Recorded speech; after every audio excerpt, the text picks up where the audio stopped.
warahmatullahi wabarakatuh. Alhamdulillah rabbil alamin, wassalatu wassalamu ala asyrafil anbiya'i wal mursalin wa ala alihi wa sahbihi rasulillah ajma'in. Asyhadu an la ilaha illallah wahdahu la syarika lah wa asyhadu anna Muhammadan abduhu wa rasuluhu la nabiyya ba'dahu. Allahumma shalli ala sayyidina Muhammad wa ala ali sayyidina Muhammad. وقال الله تعالى في القرآن العظيم أعوذ بالله من الشيطان الرجيم يرفع الله الذين آمنوا منكم وأوتوا العلم درجات. قال أيضا قال رسول الله صلى الله عليه وسلم طلب العلم فريضة على كل مسلم والمسلمة. صدق الله العظيم وصدق رسوله النبي الكريم ونحن على ذلك من الشاهدين والشاكرين. سبحانك لا علم لنا إلا ما علمتنا إنك أنت العليم الحكيم. صدق الله. Hormati bapak-bapak, ibu-ibu, para pemuda-pemudi serta anak-anak kami yang dirahmati Allah Subhanahu wa Ta'ala. Kembali kita bersama-sama mengucapkan rasa puji syukur kita kehadirat Allah Subhanahu wa Ta'ala. Karena pada malam ini alhamdulillah kita masih diberi Allah kesempatan yang mudah-mudahan dengan kesempatan ini kita bisa pergunakan sebaik-baiknya. Jangan sampai kita hilang kesempatan. Kesempatan artinya umur kita masih ada, marilah kita gunakan untuk ibadah kepada Allah Subhanahu wa Ta'ala. Selawat serta salam marilah juga kita senantiasa hadiahkan kepangkuan baginda Rasulullah SAW dengan ucapan Allahumma salli ala sayyidina Muhammad wa ala ali sayyidina Muhammad.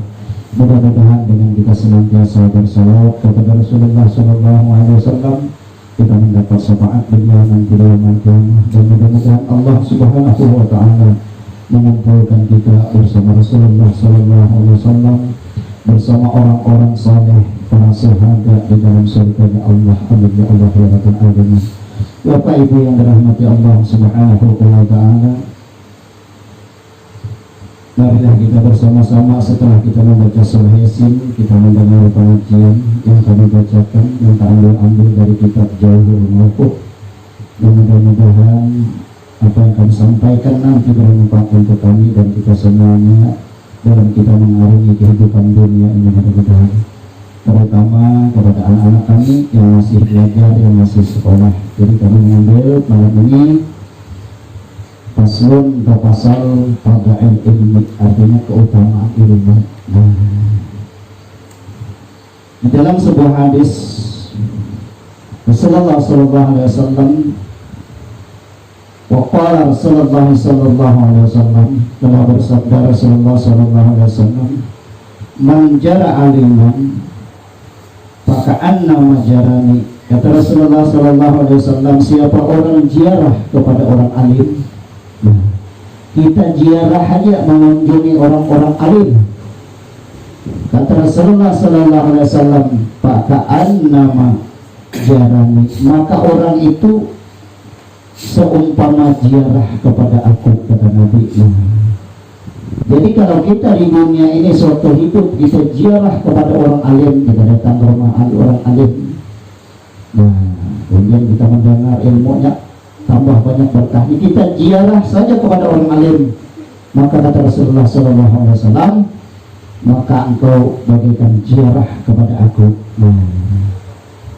Sebagaimana Rasulullah SAW dalam sabdanya, al-ulama warasatul anbiya, sesungguhnya pewaris para nabi adalah ulama. Jadi kita ziarah aja kepada orang alim.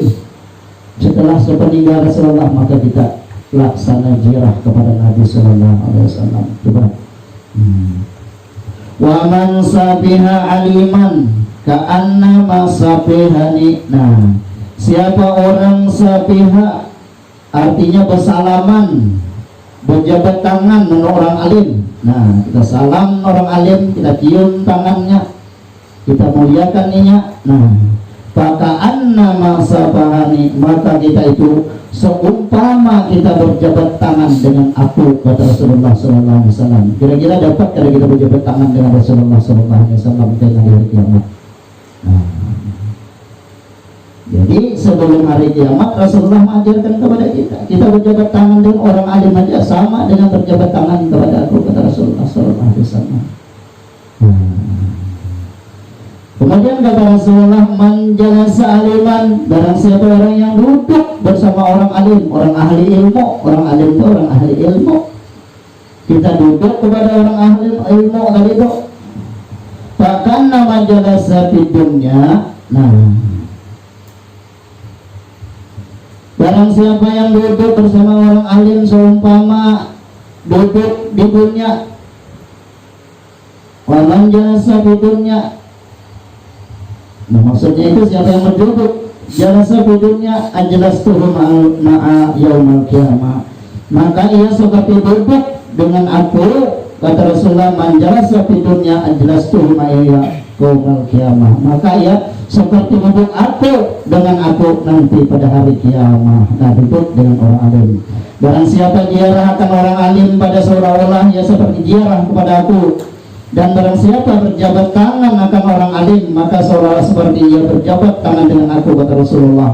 Dan barang siapa sekedudukannya dengan aku, dengan orang alim, maka seolah seperti ia sekedudukan akan seperti dengan aku di dunia artinya pada dunia. Dan barang siapa sekedudukan akan aku di dunia, maka sekedudukan sertaku pada hari kiamat. Siapa duduk dengan orang alim, siapa yang berduduk dengan orang alim, kata Rasulullah, maka ia seperti duduk dengan aku. Maka siapa yang berduduk dengan aku, kata Rasulullah, di dunia, maka nanti ia akan sekedudukan dengan aku di yaumul qiyamah. Hari kiamat ini insyaallah kita akan satu kedudukan, satu majlis dengan Rasulullah sallallahu alaihi wasallam. Amin ya Allah ya rabbal alamin. Mudah-mudahan. Jadi dalam menuntut ilmu itu kita harus perhatikan juga adik-adik kami nih yang menuntut ilmu, ya. Dalam menuntut ilmu itu bukan tujuannya supaya ilmu kita ini dapat yang bermanfaat. Nah, manfaat untuk orang lain, untuk kita, manfaat di dunia dan akhirat. Berapa banyak orang belajar ilmu tapi tidak dapat manfaat dari ilmu itu sendiri. Nah, karena mungkin ada kesalahan-kesalahan dalam menuntut ilmu. Nah, itu hati-hati. Jadi dalam sebuah hadis Rasulullah SAW bersabda, barang siapa tiada warak pada menuntut ilmu, hati-hati. Artinya siapa orang tidak warak, tidak hati-hati dalam menuntut ilmu, nah, tidak warak dalam menuntut ilmu, kata Rasulullah, maka menuntut ilmu dibala akan dia dengan salah satu daripada 3 perkara. Nah, maka orang yang tidak warak, tidak hati-hati dalam menuntut ilmu, maka Allah akan beri dia 3 bala di dunia. Ingat kan? Kadewara itu artinya, nah, kadewara itu setengah dari wara yang kamil, yang mulia, bahwa melihara akan daripada kenyang, daripada banyak. Nah, artinya itu wara itu dalam menuntut ilmu itu hati-hati, jangan terlampau banyak kenyang baru menuntut ilmu tadi. Nah, dulunya lapar, puasa banyak. Nah, supaya kita hati-hati dalam menuntut ilmu wara, salah satunya kita harus hati-hati dalam menuntut ilmu tadi, jangan banyak kenyang kita terguling. Nah, hati-hati wara. Lagi wara. Yang pertama, wara yang kita pelihara lah dari kenyang daripada banyak tidur. Nah, jangan hati-hati dalam menuntut ilmu tadi, jangan banyak tidur. Itu termasuk daripada wara. Membacakan perkataan yang sia-sia, hati-hati dalam menuntut ilmu tadi, jangan banyak berkata yang sia-sia, berpandir kada karuan, menyambut orang macam-macam sambil menuntut ilmu. Maka itu kita itu terlepas dari wara tadi, itu harus hati-hati. Jadi orang yang tidak wara tadi dalam menuntut ilmu, maka Allah, kata Rasulullah SAW, akan memberi bala. Yang pertama, bala itu bencana yang akan ditimbulkan oleh orang menuntut ilmu yang tidak warak tadi, yang perut tidak dijaga hati-hati dari kenyang perut, apalagi barang yang haram kita makan ketika menuntut ilmu, itu hati-hati. Nah, yang pertama, dimatikan Allah daripada ketika mudanya, hati-hati. Orang yang menuntut ilmu dengan tidak warak, nah dia di kami, maka kena Allah akan matikannya waktu muda, kada panjang umur. Jadi ulama-ulama dulu itu waraknya hati-hati, puasa banyaknya, yang dimakannya hati-hatinya, yang sampaikan yang benar-benar. Rasulullah mengajarkan kepada kita makan sudah lapar, berhenti sebelum kenyang. Sebelum kenyang hampir Rasulullah ada kita mau kita makannya pada sampai ke sini ada hampir. Nggak pernah kamu kasih sedikit lagi di sini. Nah, jadi hati-hati. Nah, kita harus banyak puasa, menghadap banyak ilmu tadi. Nah, karena apabila kita makan banyak, darah akan tumbuh, daging akan tumbuh. Karena kita malas dirinya dalam menuntut ilmu. Jadi hati-hati, harus banyak puasa, harus banyak warak kita. Yang pertama, orang yang menuntut ilmu bila ada warak, ada hati-hati, maka dimatikan oleh Allahnya dalam keadaan masih muda. Jadi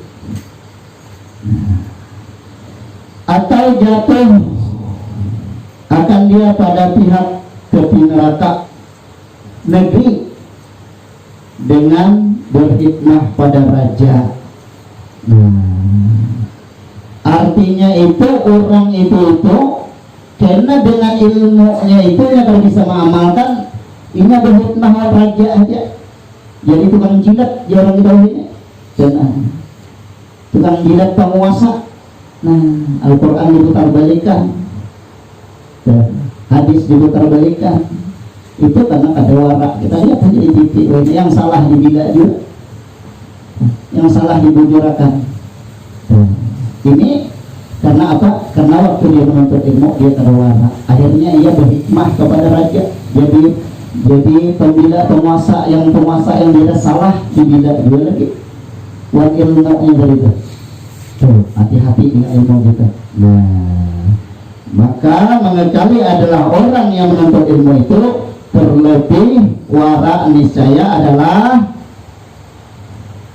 terlebih manfaat dan belajar terlebih mudah, segala faedahnya terlebih banyak. Artinya dengan warak tadi insya Allah kita itu belajar nanti akan lebih mudah, insya Allah lebih manfaat ilmu yang kita belajar tadi insya Allah, dan terlebih banyak yang kita dapati. Gitu ya, kita harus warak dalam menuntut ilmu, berhati-hati dalam menuntut ilmu, apalagi ilmu agama. Kadang-kadang kita ngambil belajar orang berhafalan nyaman, kita katakanlah menghafal karena kita tidak warak apa yang kita makan dari bila sebenarnya sama berhafalan ngambil. Sampai dikisahkan Sayyidina Umar sahabat Rasulullah SAW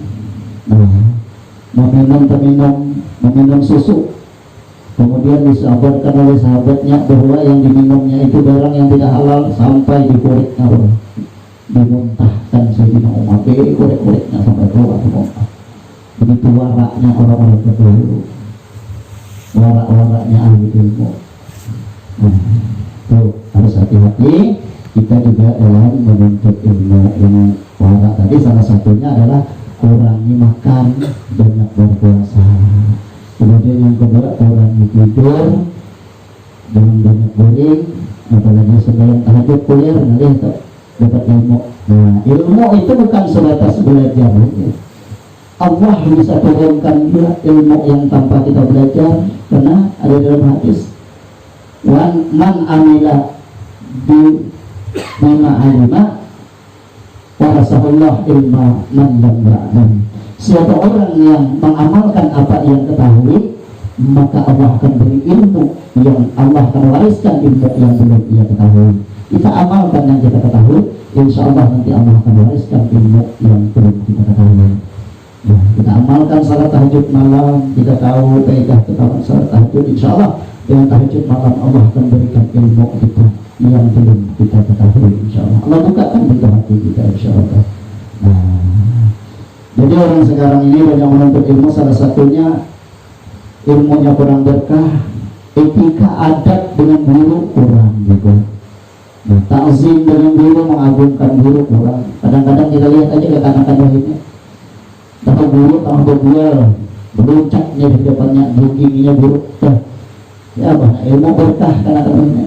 Coba orang di pesantren contoh aja. Guru di situ duduk nah. Ini di sini. Kadang aku ini berputar baliknya berundur ke sana. Kamu berputar tergungging ke guru. Tuh etikanya, adabnya. Buat guru tadi. Jadi orang sekarang ini kurang beradab dengan guru, kurang beradab dengan ilmu. Mau mencari ilmu banyak tapi berkahnya kurang. Kenapa kurang berkahnya? Titel yang tinggi, apa-apa macam-macam titel dapat dari S1 sampai S liden, S apa saja tinggi-tinggi S-nya. Tapi kalau ada manfaatnya seorang jika bisa manfaatkan, apalagi untuk orang lain. Karena apa? Salah satunya kurang warak dalam mencari ilmu orang itu. Kurang ada adab etika terhadap guru, terhadap ilmu. Ada sebuah riwayat di dalam kitab Ta'lim Muta'alim, ibu-ibu, bapak-bapak lah, amun hendak jadi anak kita, cucu kita jadi orang alim, maka kita muliakan orang alim terlebih dahulu. Dengan cara apa? Dengan banyak bersedekah kepada orang alim, insya Allah. Guru di Jawa itu ada kaya ada. Sampai dia menyambut seorang dunia aku ini belajar, cuma belajar formalnya SMP aja. Waktu abahnya dulu, waktu hidup kuitannya dulu, bapaknya dulu hidup, setiap ada orang ceramah dari mana-mana lah, orang-orang alim, tukang ceramah nih, asalnya bulik disamuinya apa yang ditanam di sawah, misalnya ditanam kacang, disamuinya ada buruk tadi, jadinya bulik bawa kacang buruk tadi. Misalnya ada jagung bertanaman di tanah agaknya esok kan ada tangnya habib kah orang alim kah pada tang ceramah esok isi apakannya ada jagung esok dibawa tannya dimasukkan dalam pelas dalam bunyi karung kiri bagian orang alim tadi. Alhamdulillah sampai sekarang anaknya alhamdulillah ampun pesantren sorangannya. Nah, pesantren sorangan tadi dan ada partai ini kadinya lupa partai banyak menawarkannya rukun dengan berkah doa setiap malam santrinya berdoa berselawat kepada Rasulullah SAW. Alhamdulillah santren sudah jadi sekarang. Jadi kalau kita mau jadi anak kita, cucu kita mau jadi orang alim, maka kita harus mengagungkan orang alim terlebih dahulu, insya Allah. Nah, kita nanti anak keturunan kita jadi orang alim. Karena yang kita harapkan kita hidup di dunia ini, anak kita jadi yang soleh, anak kita jadi anak yang soleha. Kenapa? Ketika kita bangkai kena dikubur, jasad kita udah habis dimakan cacing. Nah, kiriman hari-hari diharap oleh kita tadi. Sementara anak kita kada orang soleh, jangan mendoakan kita, ingat kada lagi kita. Nah, tapi alangkah beruntungnya kita ketika anak kita tinggalkan sepeninggal kita, karena kita sudah matian dengan meninggal dunia. Anak kita setiap malam mendoakan kita, setiap sudah sembahyang mendoakan kita, setiap hari mengiringi kita. Alangkah senangnya, alangkah bahagianya kita punya anak keturunan yang soleh dan soleha. Karena doa anak yang soleh itu salah satu doa yang diijabah oleh Allah Subhanahu wa Ta'ala, akan sampai kepada kedua orang tuanya, insya Allah. Lah, jadi anak-anak kami, adik-adik kami, sekali lagi kita harus memuliakan orang-orang alim. Kita lihat saja zaman Nuh ini, orang alim yang berpandir sedikit dipenjara akan bulannya. Jadi kalau kita mau ilmu, maka kita harus memuliakan ahli ilmu. Karena akhir zaman nanti Allah akan angkat ilmunya perlahan-lahan dengan cara apa? Dengan mematikan orang-orang alim. Orang alim matian, ilmu diangkat Allah Subhanahu wa Ta'ala. Contoh di kampung kita aja, ngalih mencari orang alim ini. Dah, ngalih mencari orang alim. Jadi alangkah ruginya kalau ada di kampung kita kah, di manakah kita bertemu dengan orang alim, maka kita muliakanlah beliau. kita takzimkan, kita agungkan orang-orang alim tadi. Insya Allah ilmu yang kita pelajari nanti akan berkah, manfaat dunia, manfaat akhirat. Untuk apa titil banyak panjang gelar tinggi pangkat semuaan, tapi ilmunya ini seorang kada bisa memakai. Nya tahu salat tahajud bagus, tapi nya kada menggawi salat tahajud. Nya tahu yang ini misalnya kada boleh, tapi nya menggawi yang kada boleh. Sementara titil banyak, pangkat banyak, jabatan banyak, tuh kada berguna di dunia. Nya tahu salat duha bagus, tapi nya kada menggawi salat duha. Nya tahu kewajiban salat 5 waktu itu kada boleh ditinggalkan, nya tinggalkan selantak hatinya. Tuh, kada manfaat. Apalagi orang mengambil manfaat dari ilmu tidak sama sekali. Jauh, kita berjauh dari ilmu yang tidak bermanfaat tadi itu. Mudah-mudahan Allah Subhanahu wa taala membukakan pintu hati, memudahkan kita terutama adik-adik kami untuk menuntut ilmu. Mudah-mudahan ilmu yang bermanfaat dunia dan bermanfaat di akhirat. Amin. Ya Allah ya Rabbal Alamin. Yang harus diperhatikan dalam menuntut ilmu tadi, kita harus suara, kita harus hati-hati. Ya, kalau ingin ilmu benar. Nah, ilmu banyak dan bermanfaat dan dimudahkan Allah Subhanahu wa taala. Bapak Ibu yang dirahmati Allah Subhanahu wa taala, mudah-mudahan apa yang kami sampaikan pada malam ini bermanfaat untuk kami dan kita semuanya dalam kita mengarungi kehidupan dunia yang sebentar ini, mungkin beberapa hari lagi, beberapa minggu lagi, beberapa tahun lagi kita akan tinggalkan dunia ini dan kita nanti menghadap Allah semuanya. Insya Allah mudah-mudahan kita menghadap Allah dalam keadaan husnul khatimah dan meninggalkan generasi-generasi yang soleh dan solehah yang senantiasa mendoakan kita walaupun kita sudah tidak ada di dunia ini. Insya Allah mari kita berdoa kepada Allah Subhanahu wa taala, mudah-mudahan dikabulkan Allah segala doa kita. Amin ya Allah ya Rabbal